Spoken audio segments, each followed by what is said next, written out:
Olá pessoal, tudo bem? Aqui é o professor Welson. Hoje é a nossa segunda e última aula de antropologia. No final dessa aula eu deixarei uma pesquisa bibliográfica como proposta de avaliação da disciplina.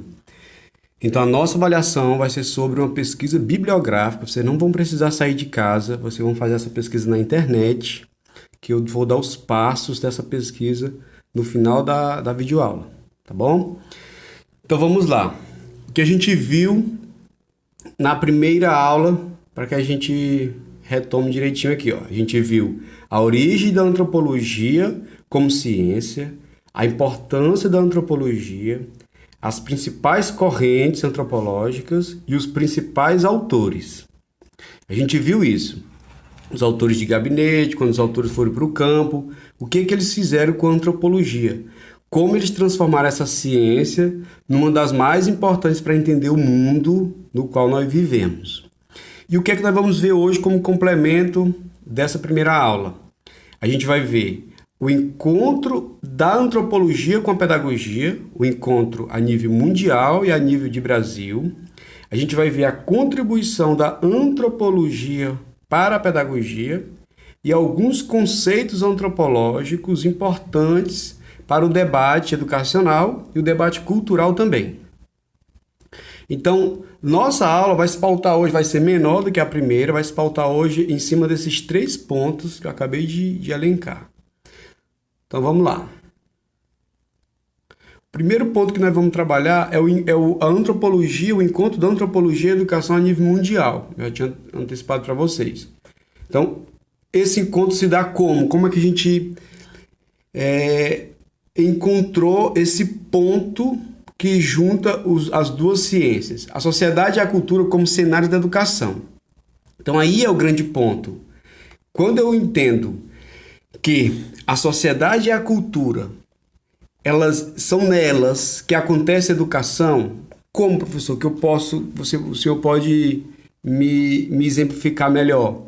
Então, onde que acontece a educação assistemática, que a gente diz? Ela acontece fora da escola.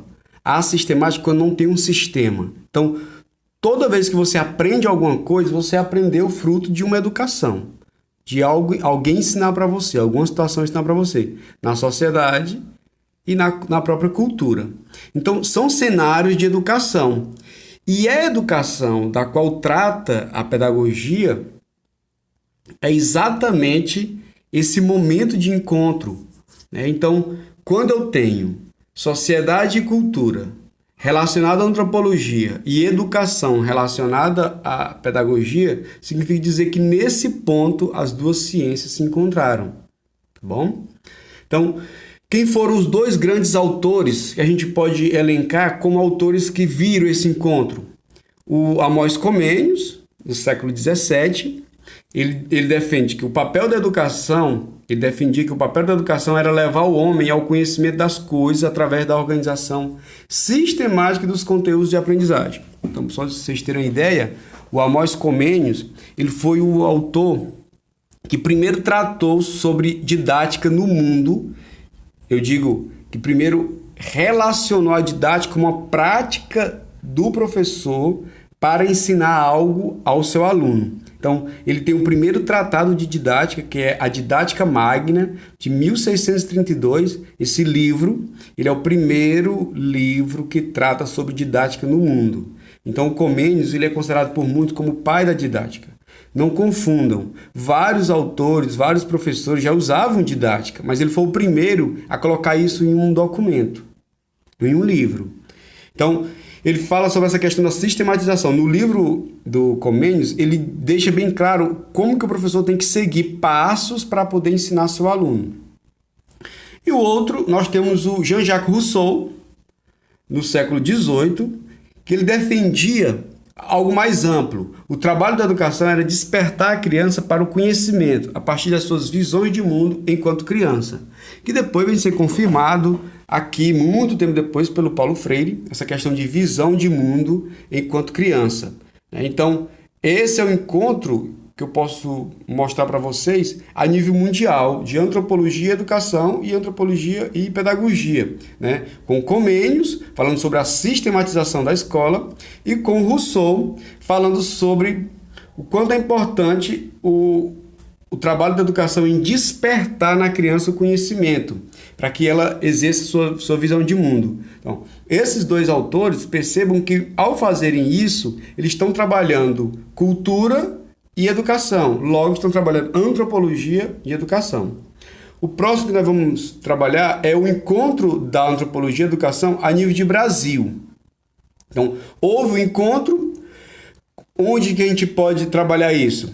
Educar é compreender as relações entre conhecimento e vida em sociedade e transformar culturalmente essas relações. Então, se educar é compreender o que existe nas relações de vida em sociedade e transformar culturalmente essas relações, significa dizer que eu trabalho a educação na cultura para ensinar a cultura a alguém, né? E o ensino através da educação. Então não há como você ensinar a cultura para quem quer que seja, se não for através da educação. Então, claro, professor, eu posso trabalhar através da imitação, mas é sempre através da educação. É sempre através de os mais velhos passando para os mais jovens e por aí vai. Então, esse processo, ele se deu no Brasil através de dois autores. Álvaro Vieira Pinto, que é antropólogo, que ele trabalhou sobre a educação e a antropologia mais focado. Segundo ele, a educação tem como tarefa situar a presença humana na história e destacar o seu papel na transformação da sociedade. Então, o Álvaro Pinto, ele defende algo muito parecido com o que o Rousseau defendeu agora há pouco, né? Tendo a educação como esse combustível de transformar a sociedade, de transformar a história humana. E o que isso quer dizer? Significa dizer que ele relaciona transformação social, transformação cultural com educação. Logo, ele consegue unir educação e antropologia. E o próximo que a gente vê é o mais conhecido, que é o Paulo Freire. A leitura do mundo precede a leitura da palavra. O ato de ensino exige o diálogo com a realidade daqueles que aprendem. Então, o Paulo Freire foi o primeiro autor no Brasil a trabalhar com a ideia de você respeitar o aprendiz, de você respeitar a origem do aluno, você respeitar o mundo do aluno. E ao fazer isso, ele estava dizendo para a gente respeitar a cultura do aluno. Então, é um ponto de encontro entre antropologia e pedagogia, porque fala sobre essa ideia de você respeitar a cultura de quem está aprendendo, você, no caso, professor.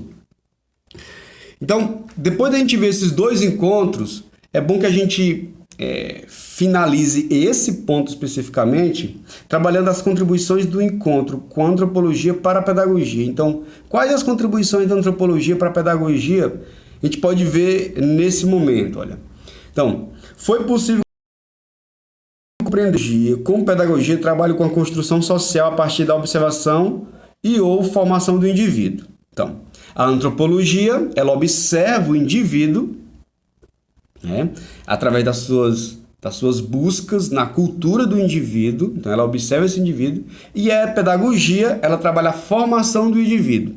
Ao formar esse indivíduo, ela forma um novo indivíduo para a antropologia observar. Então, as duas, elas trabalham uma complementando a outra, mas o importante é a gente observar o quanto que a antropologia, nesse caso, permitiu que a pedagogia, ao formar o indivíduo, também o observe.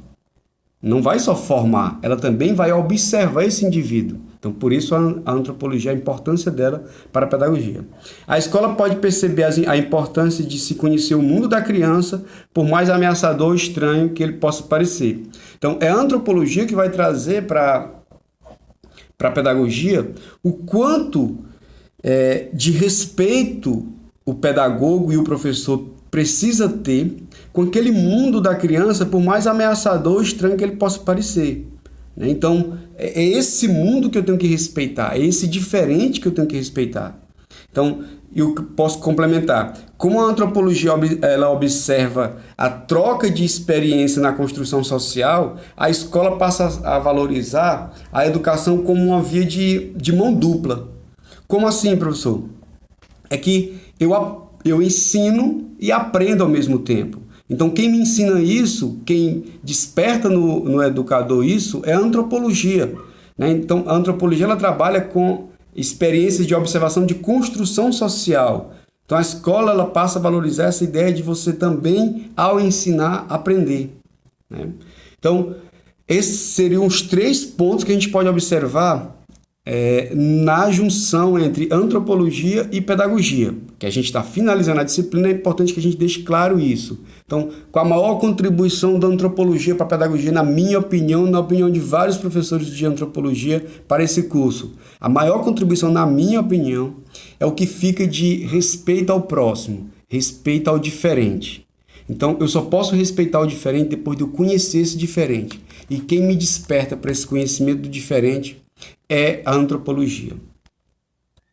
Durante a primeira aula a gente discutiu sobre isso.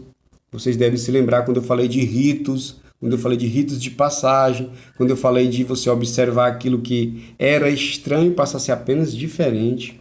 Então o que a gente vai ver agora? A gente vai ver alguns conceitos para o professor, para o educador, para o pedagogo, a respeito de antropologia. O que a antropologia traz para nós de vários conceitos que precisam ser trabalhados?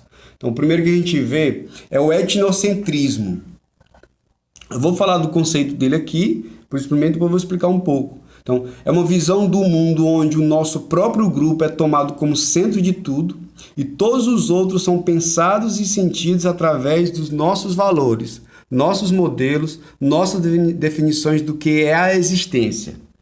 Então, é muito importante a gente observar que o etnocentrismo, ele é um movimento cultural, ela é uma atitude cultural e até em alguns pontos ela pode levar a uma doença cultural, eu digo doença, claro, entre aspas, mas é uma cultura, ela pode se tornar doentia quando ela olha o mundo a partir de uma visão etnocêntrica. Ela acha que apenas ela é a mais importante. Então, como pano de fundo, nós temos a experiência de um choque cultural.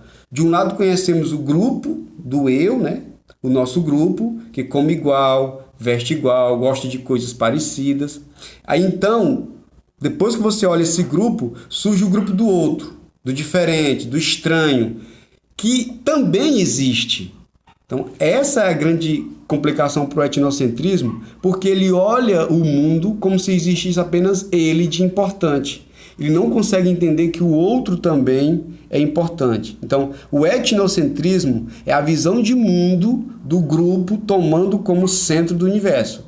A Europa fez isso muito tempo e resultou numa guerra, vocês todos conhecem, na Segunda Guerra Mundial, quando os arianos acreditavam que eles eram o centro de todas as raças e as outras tinham que ser subjugadas a eles.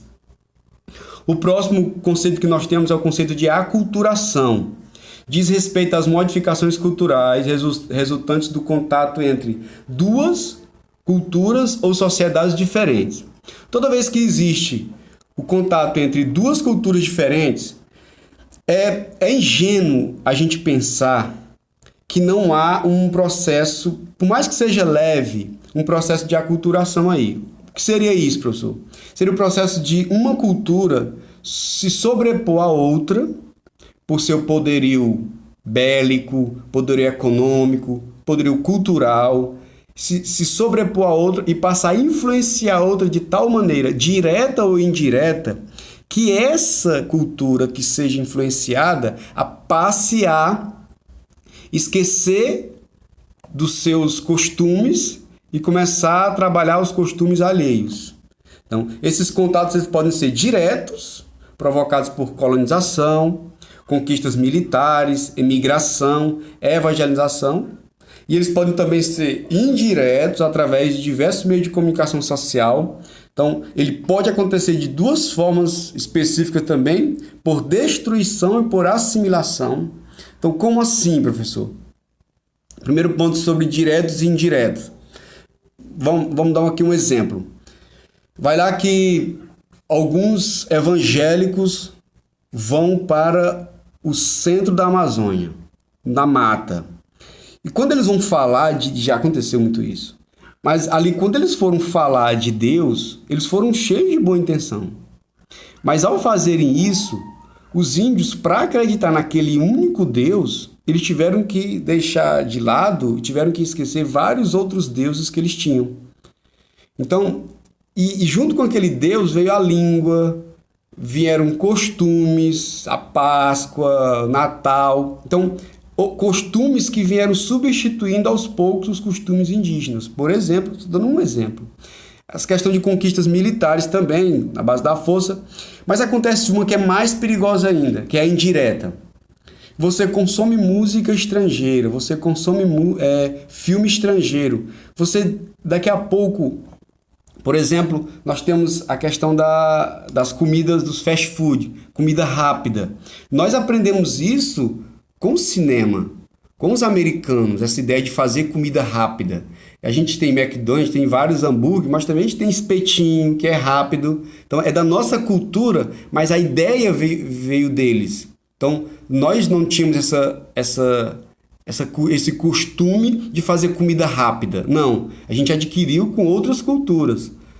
Os Estados Unidos são os mais importantes nisso. A gente pode apenas assimilar ou pode ser destruído.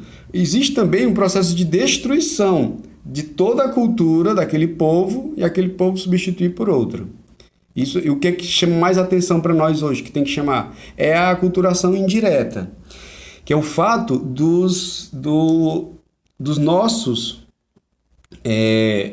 dirigentes, dos nossos políticos e tudo mais, investirem na cultura local, trabalharem com cinema, com livros, que trabalhem a cultura local para que seja valorizada e não eu valorizar a cultura de outro.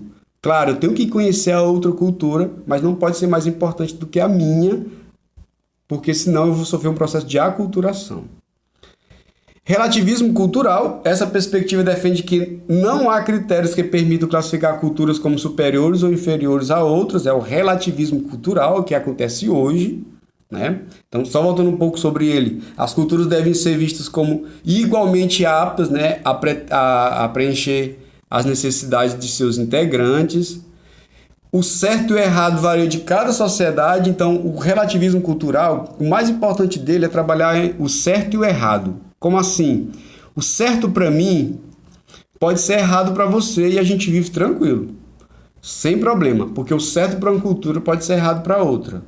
E isso não quer dizer que eu vá me incomodar com isso. Não. Na tua cultura isso é certo, na minha cultura isso é errado. Relativismo cultural trata sobre isso. Multiculturalismo é uma diversidade cultural coexistindo dentro de uma nação em que há um elo comum que mantém a sociedade unida. Um exemplo, Brasil. Qual é o elo comum que mantém a sociedade unida? Um dos elos é a língua. O Brasil é grande, mas nós todo mundo falamos português. Isso mantém a sociedade unida, esse elo, né? Claro, outros elos mantêm, como o poder central, o governo federal, ele une tudo isso. As polícias, as forças armadas também como elo.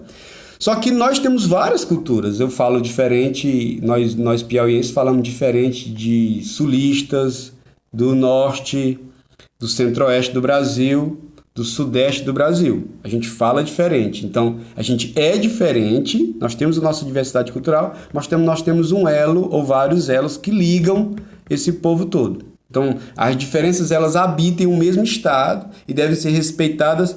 Mais do que respeitadas, elas precisam ser encorajadas a coexistir de forma harmônica.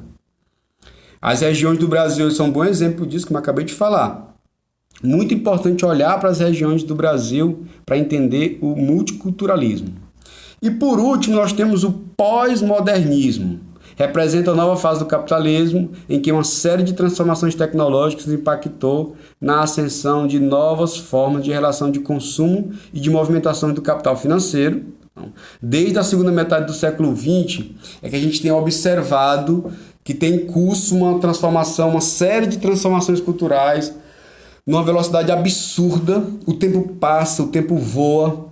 Como que isso acontece? O tempo é o mesmo, existem o minuto, existem os mesmos segundos, a hora existe os mesmos minutos. Por que que passa tão rápido? É porque nós estamos, segundo o pós-modernismo, nós estamos na era de várias atenções destinadas no nosso dia a dia. Nós temos várias atenções, nós temos redes sociais, televisão, nós temos afazeres do trabalho, de casa. Então isso consome o nosso tempo, se é que a gente perceba.